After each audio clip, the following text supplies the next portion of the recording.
प्रभु यीशु मसीह के मधुर और मीठे नाम से आप सभी को जय मसीह की। आज परमेश्वर के वचन में आप सभी का स्वागत है। परमेश्वर पिता आज अपने वचनों के द्वारा आप सभी को बहुत आयत से आशीष को दे। पिता परमेश्वर आज अपने वचनों के द्वारा आपसे बोले और बातचीत करे। याकूब 4 उसका 6 और उसके 10 को जब हम पढ़ते तो इस प्रकार से परमेश्वर का वचन कहता है, वह तो और भी अनुग्रह देता है। इस कारण यह लिखा है, परमेश्वर अभिमानियों का विरोध करता है पर दीनों पर अनुग्रह करता है। परमेश्वर दीनों पर अनुग्रह करता है। परमेश्वर का वचन कहता है, जो परमेश्वर के सामने दीन बनते परमेश्वर उनको शिरोमणि बनाएगा। मेरे प्रियो, जब आप नीति वचन को पढ़ते हैं और नीति वचन उसके 3 अध्याय उसके 34 को पढ़ते हैं तो लिखा है, ठट्ठा करने वालों से वो निश्चय ठट्ठा करता है और दीनों पर अनुग्रह करता है। मेरे प्रियो, मनुष्य अभिमान करता है अपने धन पर, अपने बुद्धि पर, अपने पहचान पर, अपने शरीर पर और नाना प्रकार की चीजों पर घमंड करता है। परंतु परमेश्वर का वचन कहता है, जब हम उसके वचन को सुनते हैं, परमेश्वर का वचन कहता है, तुम अपने हृदय को कठोर मत करो, तुम नम्र बनो। और जब हम परमेश्वर के सामने नम्र बनते हैं तो परमेश्वर हमारे जीवन को ऊंचा उठाता है। परमेश्वर हमारे जीवन में अपनी महिमा को प्रकट करता है। कई बार मनुष्य अपने जीवन में अभिमान में होकर चलता है और कुछ लोग धन के अभिमान में चलते हैं, कुछ लोग दूसरों के को नीचा दिखाने के अभिमान में चलते हैं, दूसरों को ठट्टे में उड़ाते हैं, दूसरों को तुच्छ जानते हैं, दूसरों को नीचा करते हैं और अभिमान के कारण वो एक दूसरे को नीचे गिराने में लगे रहते हैं। मेरे प्रियो, लेकिन परमेश्वर का वचन कहता, परमेश्वर अभिमानियों का सामना करता है, परमेश्वर अभिमानियों का विरोध करता है, परंतु जो नम्र बनते हैं परमेश्वर उसको ऊंचा उठाता है, परमेश्वर उस पर अपने अनुग्रह को देता है। आज परमेश्वर इस वचन के द्वारा मैं बताना चाहता, अगर हम किसी प्रकार के ऐसे विचारों में हैं, किसी प्रकार के ऐसी बातों में अगर हम फंसे जहां शत्रु हमारे अंदर घमंड को उत्पन्न कर रहा है, तो हमें परमेश्वर के सामने दीन बनने की आवश्यकता है। आज हम परमेश्वर के वचन से बात को सीखेंगे। जब हम प्रेरितों के काम को पढ़ते हैं और प्रेरितों के काम और उसके 9 अध्याय को, तो साउल के बारे में परमेश्वर का वचन कहता है, साउल परमेश्वर के लोगों को बांध बांध कर उनको मारता था और ये याजकों से, महायाजकों से आज्ञा पत्र लेकर के निकला था ताकि और भी मसीही लोगों को सताए। वो अपने घमंड में फूला हुआ था। मेरे प्रियो, आज घमंड कई प्रकार का है। आज बहुत सारे लोग इस प्रकार से घमंड करते हैं कि हम ही सब कुछ हैं और हम सब कुछ कर सकते हैं, और ये भी परमेश्वर के लोगों के लिए नाश करने के लिए एक योजना के तहत निकला था। वो याजकों के साथ वो ऐसे समाज में यहूदी होकर के उसके अंदर एक घमंड था। आज बहुतों के अंदर बहुत सारे घमंड है मेरे प्रियो। कुछ धन को लेकर, कोई पहचान को लेकर के अपने जीवन में घमंड करता, दूसरों को ठट्ठे में उड़ाता है, दूसरों को नीचा करना चाहता है। लेकिन हमें ये कभी भी नहीं भूलना चाहिए कि परमेश्वर ने मनुष्य जाति को अपने स्वरूप में, अपने समानता में बनाया, और वो चाहे मनुष्य कोई भी क्यों ना हो। मैं सिर्फ ये उन लोगों के लिए नहीं करी जो परमेश्वर के लोगों को सता रहे, परंतु मैं परमेश्वर के लोगों से बातचीत कर रही। मेरे प्रियो, कई बार हम दूसरों के बच्चों को ठट्टे में उड़ाते, दूसरे के परिवार को की कमी और घटी को देखते, दूसरों को नीचा गिराने में लगे रहते हैं, हम घमंड करते हैं, हम अहंकार करते हैं। और परमेश्वर का वचन इस प्रकार से कहता है कि कुछ लोग अपने धन पर घमंड करते हैं, कुछ लोग अपने ज्ञान पर घमंड करते हैं, कुछ लोग अपनी पहचान पर घमंड करते हैं, कुछ लोग अपने पोजीशन के ऊपर घमंड करते हैं। मेरे प्रिय, लेकिन परमेश्वर का वचन कहता है तुम्हारा घमंड करना अच्छा नहीं है। और ऐसे ही हम देखते हैं किस प्रकार से साउल भी अपने इसी घमंड में फूला था। वो यहूदी है और वो मसीहों को सताने के लिए निकला एक आज्ञा पत्र लेकर। परंतु परमेश्वर का वचन जब आप भजन संहिता और उसके जब हम लोग पढ़ेंगे उसके 32 अध्याय उसके 9 को, तो इस प्रकार से लिखा है, तुम घोड़े और खच्चर के समान मत बनना। बोलता है कि जो समझ नहीं रखते उनकी उमंग लगाम और राज से रोकनी पड़ती है, नहीं तो वो तेरे वश में नहीं आने का। मेरे प्रियो, कई बार लोग घोड़े और खच्चर के जैसा होते हैं। खच्चर क्या है? खच्चर गधा और घोड़ी के मेल से पैदा हुआ एक बांझ प्रजाति है। मेरे प्रियो, जो कोई उत्पन्न कोई प्रजनन का काम नहीं कर सकता, वो खच्चर है। और इस प्रकार से परमेश्वर का वचन कहता है, जब घोड़ा जिसके ऊपर लगाम नहीं है, वो कैसे भी दौड़ेगा, कैसे भी कार्य को करेगा, कितना भी नुकसान कर लेगा, परंतु परमेश्वर का वचन कहता है तुम घोड़े और खच्चर के समान मत बनना। परमेश्वर का वचन कहता है जिसको समझ नहीं रखते, वो उनकी उमंग को, उनके तेजी को, उनके उमंग को बोलता है लगाम और राज से रोकनी पड़ती है, नहीं तो वो तेरे वश में नहीं। कई बार मनुष्य बेलगाम काम को करने लगता, अन्याय कर रहा है तो अन्याय कर रहा, अपने घमंड में मुझको कौन रोक सकता है, मुझसे बड़ा कौन है, मेरे विरोध में कौन खड़ा हो सकता है। और ऐसे ही वो अपने मन के घमंड से वो ऐसी धूर्तता के कार्य को, ऐसे बेईमानी के कार्य को, ऐसे छल के कार्य को लोग किए जा रहे हैं। परंतु परमेश्वर ऐसा नहीं कि नहीं देखता। मेरे प्रियो, परमेश्वर का वचन कहता वो दीन लोगों के ऊपर अनुग्रह करेगा, परंतु परमेश्वर अभिमानियों का विरोध करता है, घमंडियों का विरोध करता है, चाहे वो अपने किसी भी बात में क्यों ना फूले हों। परंतु परमेश्वर का वचन कहता है, नहीं बोलता है उसकी उमंग लगाम और राज से रोकनी पड़ती है, नहीं तो वो तेरे वश में नहीं, बोल रहा वो तेरे वश में नहीं आएगा। और परमेश्वर लगाम लगाना जानता है। मेरे प्रियो, साउल सोच रहा था कि बस मैं मसीहों को खत्म कर दूं, इनके जोश को खत्म कर दूं, इनके जो प्रचार के कार्य इनको खत्म कर दूं करके बड़े जोश के साथ निकला था। परंतु मार्ग में यीशु से उसकी मुठभेड़ होती है। यीशु मसीह की ज्योति को देखता है। यीशु कहता है साउल है साउल, तू मुझको क्यों सताता है। उसने कहा प्रभु तू कौन है जिसको मैं सताऊं। तो उसने कहा मैं यीशु हूं। और तब तो साउल आंखों से अंधा हो जाता है, उसको कुछ नहीं सूझता है। और वो इस प्रकार से प्रेरितों के काम में जब पढ़ते हैं तो लिखा है वो आंखों से जब कुछ नहीं दिखता, तब वहां पर लिखा है वो 3 दिन तक ना देख सका, ना खाया और ना पिया। और वो क्या कर रहा है, वो प्रार्थना कर रहा है, परमेश्वर के सामने अपने आप को नम्र बना दिया। मेरे प्रियो, कई बार हमारे जीवन में बहुत सारी ऐसी समस्या आ रही है, आपको ऐसा लग रहा है कि ये समस्याएं क्यों है। परमेश्वर कहता तुम दीन बनो। कहीं तुमने ऐसे कोई कार्य तो नहीं किया, कहीं तुमने किसी के साथ बेईमानी करके, छल करके, किसी के साथ बुरा करके ऐसे कोई कार्य तो नहीं किया। आज उसका दंड आपके जीवन में, आपके परिवार में आ रहा है। आप क्यों सोच रहे ये हानि पर हानि क्यों हो रही है। मेरे प्रियो, कई बार आप दूसरों की हानि को किए होंगे, आपने दूसरों के बच्चों को बुरा कहा होगा, आज वही बुराई आपके बच्चों के ऊपर आ गई। आपने दूसरों के लिए गड्ढे कोड़े, आज आपके लिए वो गड्ढा कोड़ गया। आपने दूसरों के लिए जाल लगाया, आज वो जाल आपके जीवन में आ गया होगा। मेरे प्रियो, परमेश्वर न्यायी परमेश्वर है। परमेश्वर अपने कार्य को करना जानता है। परमेश्वर इसलिए कहता है तुम दीन बनो, वो तुमको क्या करेगा, शिरोमणि बनाएगा। परमेश्वर दीनों पर अनुग्रह करता है, परंतु ठट्ठा करने वालों को ठट्टे में उड़ाता है। जो गड्ढा वो कोड़ते हैं उसी गड्ढे में वो गिरते हैं। परमेश्वर अहंकारियों का सामना करता है, घमंडियों का विरोध करता है, परमेश्वर का वचन कहता है, परंतु वो दीनों पर अनुग्रह करता है। मेरे प्रियो, और साउल अपने आप को परमेश्वर के सामने नम्र कर दिया। वो 3 दिन ना कुछ खाया ना कुछ पिया, और वो प्रार्थना कर रहा है। और प्रार्थना करते करते इस बात को वो देख चुका था कि हनन्याह नाम एक व्यक्ति आया, उसके सिर पर हाथ को रखा और वो फिर देखने लगा।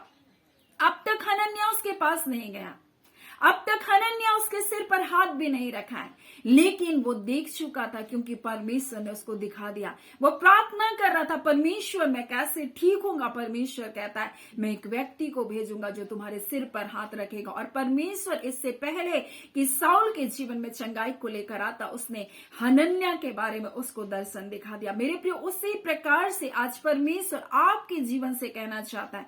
आप सोच रहे हैं ये तकलीफ, ये पीड़ाएं, ये दुख, ये बीमारी, ये संकट ये मेरे परिवार में ही क्यों है। मेरे प्रियो, कहीं आप भी तो ऐसे परमेश्वर के विरोध में कार्य तो नहीं किए, कहीं परमेश्वर को आप सताने वाला काम तो नहीं, कहीं आप घोड़े और खच्चर के जैसा बेलगाम काम तो नहीं किए अपने जीवन में। आज परमेश्वर आपसे कहना चाहता है, आप हो सकता है खच्चर के जैसा जिंदगी को जिए, हो सकता है आप बुराई में, पापों में अपनी जिंदगी को जिए। आज हाय मार रहे हैं बीमारियों में, आज हाय मार रहे हैं अपने संकटों में, आज हाय मार रहे हैं अपने कर्जों में, आज हाय मार रहे हैं अपने जीवन के संकटों में। लेकिन परमेश्वर आपसे कहना चाहता है तुम दीन बनो। परमेश्वर दीनों पर अनुग्रह करता है, आप पर अनुग्रह करता, और भी अनुग्रह को देने वाला परमेश्वर है, दया करने वाला परमेश्वर। इसलिए वो कहता है तुम दीन बनो। परमेश्वर अभिमानियों का सामना करता है मेरे प्रियो। और साउल जब इससे प्रार्थना कर रहा था, परमेश्वर ने उसको दर्शन में दिखाया, हनन्याह नाम एक व्यक्ति, और इस प्रकार से लिखा, तब प्रभु ने उससे कहा, उठकर उस गली को जा जो सीधी कहलाती है, और यहूदा के घर में साउल नामक एक तरसुसवासी को पूछ, क्योंकि देख वह प्रार्थना कर रहा है। और उसने हनन्याह नाम एक पुरुष को भीतर आते और अपने ऊपर हाथ रखते देखा है, ताकि फिर से दृष्टि पाए। हनन्याह ने उत्तर दिया, हे प्रभु, मैंने इस मनुष्य के विषय में बहुत सुना है। ये परमेश्वर आपके लोगों को बहुत क्या करता है, सताता है। इसने बड़ी बड़ी बुराई की है तेरे लोगों के खिलाफ में। और यहाँ भी कि इसको प्रधान याजकों से अधिकार मिला है कि तेरे लोगों के का जो नाम लेते हैं उसे बांधे। परंतु उसने कहा, तू चला जा, क्योंकि वह तो अन्य जाति और राजा और इजरायलियों के सामने मेरा नाम प्रकट करने के लिए मेरा चुना हुआ है। मेरे प्रियो, जब आप परमेश्वर के सामने इस प्रकार से दीन बनेंगे, तब परमेश्वर आपके जीवन में अपने अनुग्रह को देगा। जो अब तक अंधा था, जो अब तक परमेश्वर के उस क्रोध का सामना कर रहा है, परंतु वो उसने ज्यादा देर नहीं की, उसने अपने आप को नम्र बना दिया। मेरे प्रियो, आज परमेश्वर किसी से बातचीत करा, हो सकता है आपने किसी का अन्यायपूर्वक धन ले लिया, आपने किसी के परिवार को खराब कर दिया, आपने किसी की बेटी को, किसी की संतान को आपने भटका दिया, आपने किसी के परिवार को तो बुरा किया। परमेश्वर ये आत्मा के द्वारा इस बात को प्रकट करना चाहता है, जब आप ऐसा करते हैं आप परमेश्वर को सताते हैं, आप घमंड और अहंकार में ऐसा कार्य करते हैं, आप सोचते हैं मुझको कौन रोक सकता है, मेरी ताकत इतनी है। आज परमेश्वर कह रहा है कि परमेश्वर बताना चाहता है, जब तुम घमंड करोगे मैं तुम्हारा विरोध करूंगा, परंतु जब तुम नम्र हो जाओगे मैं तुमको शिरोमणि बना दूंगा। परमेश्वर कहता है, परमेश्वर कहता है, मैं तुमको उन दुर्दशाओं से निकालूंगा, मैं तुमको उन संकटों से निकालूंगा, मैं तुझे अपना गवाह बना दूंगा। और इसी प्रकार से परमेश्वर ने साउल के जीवन में छुटकारा को लेकर आया और उसको अपना गवाह बनाया। परमेश्वर आपको अपना गवाह बनाना चाहता है। मेरे प्रियो, आज परमेश्वर इस वचन के द्वारा किसी से बात कर रहा है।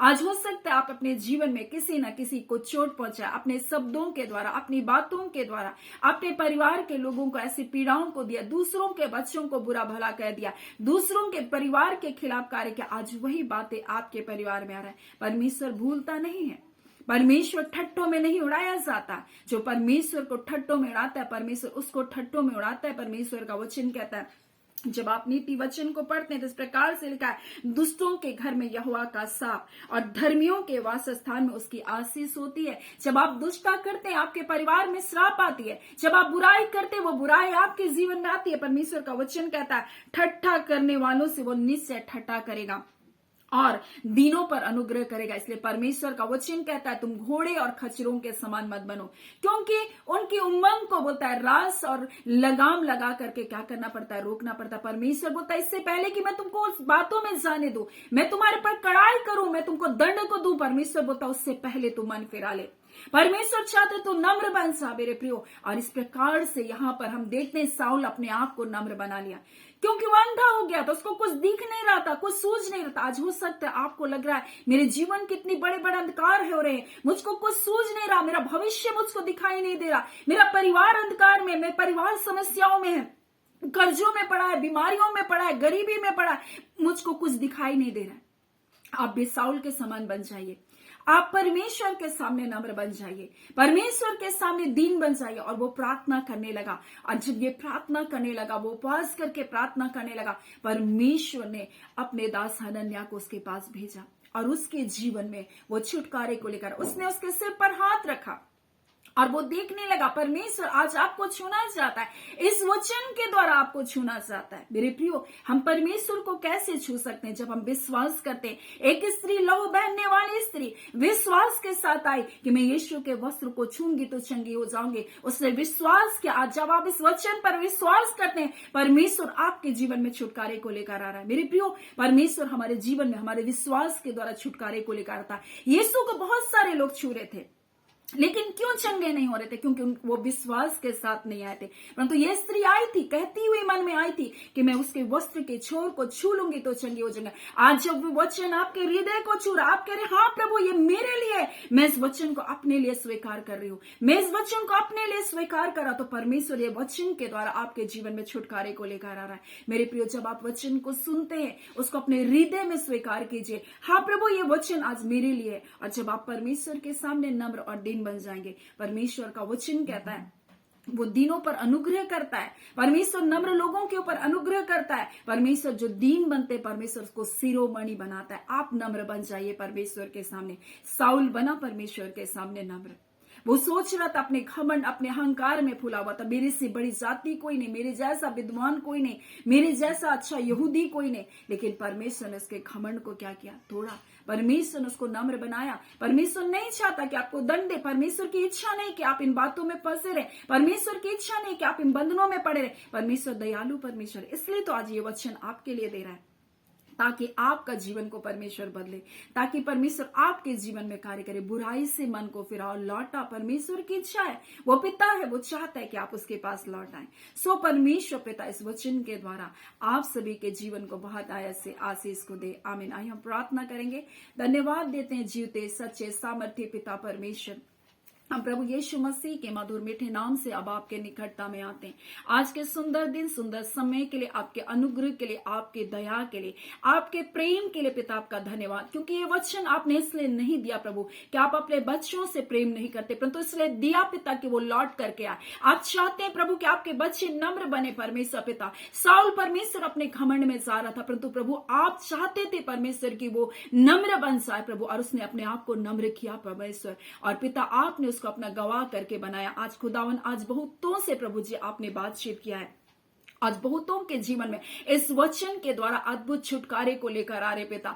आप उनके परिवारों में परमेश्वर बंधनों को तोड़ रहे प्रभु जी। वो गरीबी के बंधन, वो कर्ज के बंधन, वो बीमारियों के बंधन, वो निराशा के बंधन, वो अशांति के बंधन, जो बेचैन है प्रभु अपनी जिंदगी में, परमेश्वर सब कुछ है उनके पास, फिर भी बेचैन है, परिवार में कोई शांति नहीं, ऐसा कह के प्रभु जी वो परमेश्वर प्रार्थना करे पिता। आप कहते परमेश्वर पिता प्रभु नम्र बन जाओ प्रभु। शेखीर योस्तोनबा पिता परमेश्वर प्रभु, जो अन्याय पूर्वक धन परमेश्वर पिता प्रभु जी, हाँ पिता परमेश्वर प्रभु जी, जग कहीं नहीं परमेश्वर इकट्ठा किया था प्रभु। जब यीशु आपके उनके घर में आए, आपने परमेश्वर प्रभु जी उसके हृदय को बदला, और जिसका पिता उसने लिया था उसको सब कुछ फेर दिया। यीशु ने कहा आज इस घर में उद्धार आया प्रभु। जब परमेश्वर एक व्यक्ति मन को फिराता है प्रभु, उन बुराई को अपनी जिंदगी से हटाता है प्रभु जी, जो गलत काम किया प्रभु, हाँ पिता उसके प्रति वह माफियों को मांगता है खुदावन रबांदा खाला। आज इस वचन के द्वारा प्रभु अपने लोगों से आप बोल रहे, बातचीत करें पिता। आपका धन्यवाद खुदावन परमेश्वर, अद्भुत जय छुटकारे को अपने लोगों के जिंदगी में आपने दे दिया।